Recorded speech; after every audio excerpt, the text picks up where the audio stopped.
Hello everyone, welcome back to my channel. सुबह 4:30 बजे मैं जगी थी, बट सर्वगी मेरे साथ जग गया था। तो सबसे पहले उसको दूध पिलाया, उसको दूध पिला के सुला दिया। उसके बाद में मैंने गर्म पानी पिया। गर्म पानी पीने के बाद में, जैसा कि मेरा मॉर्निंग स्लॉट रहता है, उसमें मैं PYQs पढ़ती हूँ। तो सबसे पहले मैंने PYQs किए। PYQs में मैं 10-15 PYQs पढ़ती हूँ, जिनको सबसे पहले खुद से सॉल्व करने की कोशिश करती हूँ, क्योंकि एंशिएंट हिस्ट्री का जो मैं अभी कर रही हूँ उसमें मैं पढ़ चुकी हूँ, और उसके अकॉर्डिंग मैं इनको सॉल्व करने की कोशिश करती हूँ। और काफ़ी सारे मुझसे सॉल्व भी हो रहे हैं, और उसके बाद मैं आंसर देखती हूँ तो काफ़ी सारे ठीक भी रहते हैं। कुछ कुछ में कन्फ्यूज़न है, तो उनको भी क्लियर करते हुए चल रहे हैं। इसके अलावा जो BPSC की प्रिपरेशन कर रहे हैं, और मैं भी 72nd BPSC की प्रिपरेशन कर रही हूँ, तो उसके अलावा बहुत सारे एस्पिरेंट्स हैं जो कि BPSC की प्रिपरेशन कर रहे हैं। उनके लिए मैं एक बैचेस के बारे में बताना चाहती हूँ। बहुत ज़्यादा अफोर्डेबल प्राइस में आपको मिल रहे हैं ये बैचेस। अगर आप भी मेरी तरह ही टारगेट कर रहे हो 72nd BPSC के लिए, तो PWBPSC वाला आपके लिए लेकर आया है अपने नए फाउंडेशन बैचेस, जिसमें आपको मिलेंगे सक्षम 2.0 एंड प्रथम 2.0 72nd BPSC फाउंडेशन बैच। इनके बैचेस में मिल रहा है live classes, daily practice papers, daily mains practice, class notes, full and test, PYQ analysis और भी बहुत कुछ, वो भी अफोर्डेबल प्राइस में। और ज़्यादा डिस्काउंट के लिए यूज़ करें मेरा कूपन कोड, जो कि स्क्रीन पे मेंशन है, और पाएँ 1000 तक का एक्स्ट्रा डिस्काउंट। मेरा code BPSC, state PCS and UPSC के लिए भी आप यूज़ कर सकते हैं। मॉर्निंग स्लॉट कंप्लीट करके मैंने की अपनी एक्सरसाइज। तो गाइस, अभी 12 बज रहे हैं और मैं अपनी स्टडी स्टार्ट करने जा रही हूँ। 12 बजे से 3 बजे तक का मेरा NCERT का स्लॉट है, तो उसको पहले कंप्लीट कर देते हैं, और उसके बाद में एथिक्स पढ़ेंगे, मैथ और रीजनिंग का मैंने स्किप कर दिया है। केवल मैथ पहले कंप्लीट करूँगी, उसके बाद रीजनिंग करेंगे। तो चलिए स्टार्ट करते हैं अपना स्टडी सेशन। 12 बजे से 3 बजे तक का 3 घंटे का स्टडी स्लॉट है, जिसमें मैं NCERT पढ़ूंगी। और अभी मैं कर रही हूँ हिस्ट्री की क्लास 10th की NCERT। अभी मैं पढ़ रही थी तो मेरा एक पार्सल आया है, मैंने बुक मंगवाई है, ये कलेक्टर साहिबा, इसको मुझे पढ़ना था, तो इसलिए मैंने ये मंगवा ली है। क्योंकि खाली टाइम पे जैसे डिमोटिवेट फील होंगी मैं, तब इसको रीड करूँगी। तो थोड़ा सा इसको देख लेती हूँ कि कैसी है, क्योंकि नई बुक आती है तो मेरा दिल नहीं मानता है, तो पहले इसको देख लेती हूँ, उसके बाद में पढ़ूंगी NCERT। इस बुक को मैंने इंग्लिश मीडियम में मंगवाया है, क्योंकि इंग्लिश मीडियम में ही मुझे सारी चीज़ें पढ़नी हैं, और इसको खोलने में थोड़ा मशक्क़त लगी थी मुझे। काफ़ी अच्छी पैकिंग में ये आई थी, और लिंक आपको डिस्क्रिप्शन में मिल जाएगा, वहाँ से आप इसको परचेज़ कर सकते हैं, हिंदी और इंग्लिश दोनों मीडियम में। और ये मुझे बहुत मतलब स्टार्टिंग में बिल्कुल भी समझ में नहीं आई कि ये स्टोरी है क्या, फिर धीरे धीरे मुझे समझ में आया। बट मैंने 2 ही पेज इसके पढ़े थे, और ज़्यादा मैंने अभी इसको नहीं पढ़ा है, क्योंकि अभी मैं जो मेरा सिलेबस है उसी को पढ़ पा रही हूँ। तो ये मैंने पार्ट टाइम के लिए मंगवाई है। मौसम ऐसा है कि पढ़ते हैं तो नींद आती है, तो अभी मैं लेट के पढ़ने लगी थी, थोड़ा कमर में दर्द था इसलिए, बट मुझे नींद आने लगी, इसलिए अब मैं टहल के पढ़ूँगी। क्योंकि अगर नींद आ रही है उस टाइम पे अगर आप सोने का सोचेंगे तो फिर पढ़ नहीं पाएंगे, क्योंकि टाइम वही मिलेगा, और वो जब निकल जाएगा तो फिर टाइम ही नहीं बचेगा, तो फिर जो टारगेट है वो कंप्लीट नहीं कर पाएंगे। क्योंकि अभी सर्वगी सो गया है, तो जितना ज़्यादा मैं पढ़ सकती हूँ उतना बेटर है। जब भी मैं टहल के पढ़ती हूँ तो मुझे नींद तो नहीं आती है, बट थोड़ा मुझे डिस्टर्बेंस रहता है कि मुझे समझ में नहीं आता है। तो मैं क्या करती हूँ, थोड़ा टहलती हूँ, फिर बैठ के पढ़ती हूँ, फिर थोड़ा टहलती हूँ, फिर बैठ के पढ़ती हूँ। तो इससे क्या है कि कंसिस्टेंसी बनी रहती है, समझ में आता रहता है, और हम पढ़ते रहते हैं। क्योंकि इस टाइम ऐसा टाइम है कि नींद बहुत ज़्यादा आती है, उस टाइम पे अगर हम आलस कर जाएंगे तो ये हमारे लिए अच्छा नहीं। कभी कभी मेरा भी मन होता है कि छोड़ो, अब थोड़ी देर सो लेते हैं, उसके बाद पढ़ेंगे। लेकिन फिर मैं सोचती हूँ कि अगर मैं सो जाऊँगी, और जो लोग पढ़ रहे हैं, लाइब्रेरी में पढ़ रहे हैं, वो तो नहीं सो रहे हैं, तो उनसे हमें आगे पहुंचना है, तभी हम किसी एग्ज़ाम को क्वालिफाई कर पाएंगे।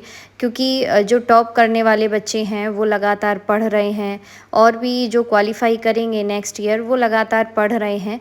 तो इस वजह से मेरा जो नींद है ना वो भाग जाती। सोने का क्या है, ज़िंदगी भर सोते ही रहेंगे, और फिर रात मिली है हमें सोने के लिए। 6 से 7 घंटे की नींद काफ़ी होती है, और एक्स्ट्रा सोना सोना भी नहीं चाहिए। अगर आपको एक्स्ट्रा नींद आ रही है, 6-7 घंटे की आप नींद ले चुके हैं और आपको बिना फालतू में नींद आ रही है, तो उस टाइम पे आप कोशिश कीजिए उस नींद को अवॉइड कीजिए, क्योंकि अगर आप उस टाइम अपने नींद पे, अपने मन पे काबू नहीं पा पाएंगे तो फिर आप पढ़ नहीं पाएंगे। और पढ़ने के लिए सबसे मेन होता है आप अपने मन को खुद के काबू में लाइए, कि अगर आपका मन भाग रहा है कि हमें रील देखनी है या मूवी देखनी है या सोना है या घूमना है, तो उस टाइम पे अगर आप अपने मन को मार देंगे और पढ़ने बैठ जाएंगे तो मुझे लगता है आप थोड़ी देर पढ़ेंगे फिर आपका मन लगने लगेगा पढ़ने से। क्योंकि जब मैं छोटी थी, मैं 8th स्टैंडर्ड में थी, तो मेरी दीदी को पढ़ना अच्छा लगता था और वो पढ़ती रहती थी, बट मैं उस टाइम पे इतनी पढ़ाकू टाइप नहीं थी। मैं सिर्फ उतना ही पढ़ती थी कि पेपर में पास हो जाऊं, बस उतना ही मेरा पढ़ने का टारगेट रहता था। तो मेरी दीदी एक बार बोली थी कि तू अगर अपनी बुक्स को अपना फ्रेंड बना लेगी तो तेरा पढ़ने में मन लगेगा, तुझे बुक्स अच्छी लगेंगी, तुझे पढ़ते हुए अच्छा लगेगा। तो अभी क्या है कि मैंने बहुत ज़्यादा मेहनत करके पढ़ने पे फोकस किया है। जब मैंने प्रिपरेशन स्टार्ट की थी तब बिल्कुल भी मेरा पढ़ने का बिल्कुल भी मूड नहीं होता था, और ये समझ लीजिए कि शादी के बाद 2 साल तक मैंने बुक तक नहीं उठाई थी। उसके बाद में मेरी मम्मी ने जब बोला कि तुम प्रिपरेशन करो, पढ़ाई करो, और खाली रील देखने से कुछ नहीं होगा, बिग बॉस देखने से कुछ नहीं होगा, वो लोग तो पैसे कमा रहे हैं और तुम तो बेवकूफ़ हो जो उन लोगों को देख रही हो, तुम अपनी ज़िंदगी में क्या कर रही हो। तो इस तरीके की मम्मी जो है टोंट मारती थी। तो मुझे समझ में आया, फिर मैंने जब सडनली स्टार्ट किया था, तब मैं एकदम से ही मैंने 10 घंटे का टारगेट रखा था। उस टाइम मैं क्या करती थी कि मुझे समझ में आए या ना आए, मुझे बुक पढ़नी रहती थी, क्लास अटेंड करनी रहती थी, नोट्स बनाने रहते थे। तो ये सारी चीज़ें मैं जब करती थी तो इतना मेरा भी मन होता था कि मैं दिन में सो जाऊं, बट मैं खुद को कंट्रोल करती थी कि अगर मुझे पढ़ना है, अगर मैंने इतना बड़ा डिसीज़न लिया है पढ़ने का, तो फिर अगर इसमें मैं कुछ अचीव नहीं कर पाती हूँ तो कल को लोग हंसी बनाएंगे। तो उस डर की वजह से कि लोग मेरी मजाक न बनाएं, इसलिए मैं पढ़ती थी। और पढ़ते पढ़ते अब ये सिचुएशन आ गई है कि मुझे बुक्स पढ़ना बहुत अच्छा लगता है, और इंग्लिश स्पीकिंग सीखने का मेरे ऊपर जो भूत सवार है उसमें भी मुझे बहुत ज़्यादा मज़ा आता है। और जब मैं इंग्लिश पढ़ रही होती हूँ या कोई सेंटेंस में एक आधी, जैसे कोई सेंटेंस या कोई वर्ड मुझे नहीं आता है, उसको मैं अंडरलाइन करके उसकी हिंदी देख लेती हूँ, तो ऐसा लगता है कि मैंने बहुत बड़ी अचीवमेंट पाली है कि जो वर्ड मुझे अभी तक नहीं आता था अब वो मुझे आता है। अभी 9:45 बज रहे हैं और मैं थोड़ी देर के लिए आराम करने लगी थी, क्योंकि मेरी तबीयत थोड़ी अभी ठीक नहीं है, मेरी बॉडी थोड़ी सी पेन कर रही है, ज़्यादा मेहनत की वजह से, पता नहीं क्यों। तो इस वजह से मैं थोड़ी देर आराम करना ज़रूरी था, तो फिर मैंने आराम कर लिया था। उसके बाद मैंने खाना बनाया, खाया पिया, उसके बाद में ये पूरी किचन विचन साफ़ की है। और अब मैं थोड़ी सी मैंने चाय बनाई है, तो चाय से क्या है कि मुझे थोड़ा रिलैक्स फील होता है, इसलिए मैं चाय बना के पी लेती हूँ। तो मैंने चाय बना के पीने जा रही हूँ, बना ली है, अभी इसको छानूँगी। और दूसरा एथिक्स का जो मैं पढ़ रही थी वो ही अभी पढ़ूँगी। मैथ्स करने का मेरा बिल्कुल भी मन नहीं है, क्योंकि मैथ्स जब करनी हो तो बिल्कुल दिमाग एकदम से खुला होना चाहिए और अच्छे से समझ में आना चाहिए। तो मैं मेहनत नहीं करना चाह रही हूँ, तो मैं नॉर्मली पढ़ना चाह रही हूँ। तो एथिक्स पढ़ेंगे, एथिक्स पढ़ने में बहुत मज़ा आ रहा है। तो चलिए 11 बजे तक पढ़ते हैं एथिक्स और उसके बाद में सो जाएंगे। तो इस तरीके से धीरे धीरे बूंद बूंद से जैसे घड़ा भरता है, वैसे ही डेली बेसिस पे 10-15 ऐसे सेंटेंसेस, ऐसे वर्ड्स हैं जो मैं डेली सीख रही हूँ। तो मुझे लगता है कि जो लोग कुछ भी नहीं कर रहे हैं, खाली सो रहे हैं या खाली बैठे हैं, उनसे मैं दिन प्रतिदिन आगे बढ़ती जा रही हूँ, क्योंकि जब वो सो रहे हैं तो मैं अपना काम करती जा रही हूँ, मैं कुछ ना कुछ नया सीख रही हूँ। लोगों को लगता है कि ये वीडियो बना रहे हैं, हाँ हम वीडियो बनाते हैं, वो अलग चीज़ है, बट हम वीडियो बना के भी मतलब वीडियो बनाकर भी बहुत सारी नई नई चीज़ें सीख रहे हैं।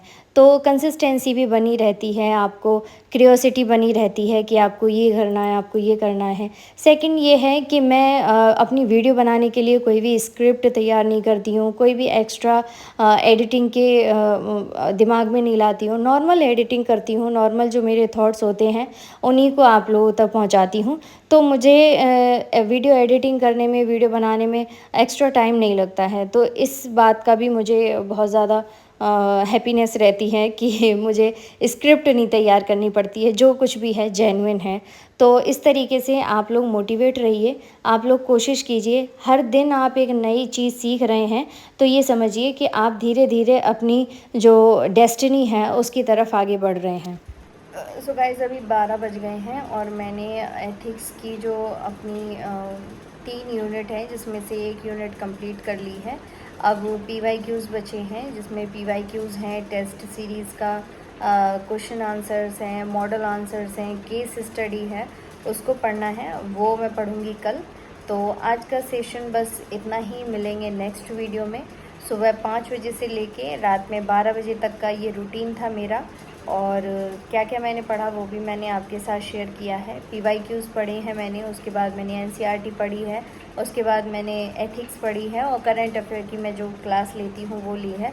अभी मैंने जो मैगज़ीन पढ़ती हूँ वो नहीं पढ़ी है, क्योंकि मोबाइल से पढ़ने मुझे प्रॉब्लम हो रही है। इसलिए मैं जनवरी से लेके अभी तक की जितनी भी मैगज़ीन्स हैं उनको ऑफ़लाइन मंगाऊँगी और उसके बाद उनका रिवीज़न करूँगी, क्योंकि मेरी आंखों में प्रॉब्लम हो जाती है और मेरा मोबाइल से पढ़ने का बिल्कुल भी मन नहीं करता है, क्योंकि नोटिफिकेशन आते हैं तो बार बार उधर मन चला जाता है, देखने लगती हूँ मैं, जैसे इंस्टाग्राम वगैरह है तो मन नहीं मानता है तो देख लेती हूँ। इसलिए मैं मोबाइल से दूर रहना चाहती हूँ, क्योंकि जितना ज़्यादा आप डिस्ट्रैक्शन से दूर रहेंगे उतना ज़्यादा आप पढ़ने में मन लगेगा, आपको समझ में आएगा। दूसरा ये है कि अभी मैं जो एथिक्स पढ़ रही थी, जो मुझे मीनिंग्स नहीं आते थे, कुछ मैंने उसके ऊपर लिख लिए और कुछ मैंने जो पढ़ लिए उसी से मुझे समझ में आ गए, क्योंकि जो बार बार रिपीट हो रहे हैं उसको अगर आप एक बार मीनिंग देख लेते हो तो बार बार जब वो पढ़ोगे तो आपको वो हिट करेगा दिमाग में कि इसका मीनिंग ये है, इसका यूज़ ऐसे होता है। तो जैसे जो इंग्लिश स्पीकिंग सीखना चाहते हैं वो कोई भी स्टोरी बुक ले लीजिए आप और बुक पढ़ना स्टार्ट कीजिए और बुक पढ़िए। और सेकंड है, कोई स्टोरी है या कन्वर्सेशन वीडियोस हैं यूट्यूब पे, उन्हें देखिए, सुनिए और पढ़िए। ज़्यादा उस टाइम पे दिमाग मत लगाइए, नॉर्मल हैबिट डालिए पहले सुनने की और पढ़ने की। उसके बाद में जो आप पढ़ रहे हैं बार बार, जो सेंटेंसेस हैं जिनका स्ट्रक्चर आपको समझ में नहीं आ रहा है, उनको सर्च करके देखिए ChatGPT से। और जैसे कोई आपको वर्ड समझ में नहीं आ रहा है, जिसकी मीनिंग आपको नहीं आती है, उनको लिख के आप लर्न कर सकते हैं। तो इससे आपको इंग्लिश स्पीकिंग में जो है बेनिफिट मिलेगा। और सेकंड थिंग ये है कि स्पीकिंग की प्रैक्टिस ज़रूर से ज़रूर करनी है, और प्रैक्टिस आप तभी कर पाएंगे जब आपको थोड़ी बहुत भी इंग्लिश आएगी। आप ये सोचें कि बिल्कुल स्टार्टिंग से आपको कोई भी वर्ड नहीं आता है, कोई भी सेंटेंस स्ट्रक्चर करना नहीं आता है और आप ऐसे बोल सकते हैं, तो ऐसा पॉसिबल नहीं है। इसीलिए बुक पढ़िए और उसके बाद जो है वीडियोस देखिए, जिससे कि आपको इंग्लिश थोड़ी थोड़ी समझ में आएगी तो आप बोलने की कोशिश करेंगे। तो ये बस वीडियो बस इतना ही। मिलेंगे नेक्स्ट वीडियो में, तब तक के लिए बाय बाय, टेक केयर।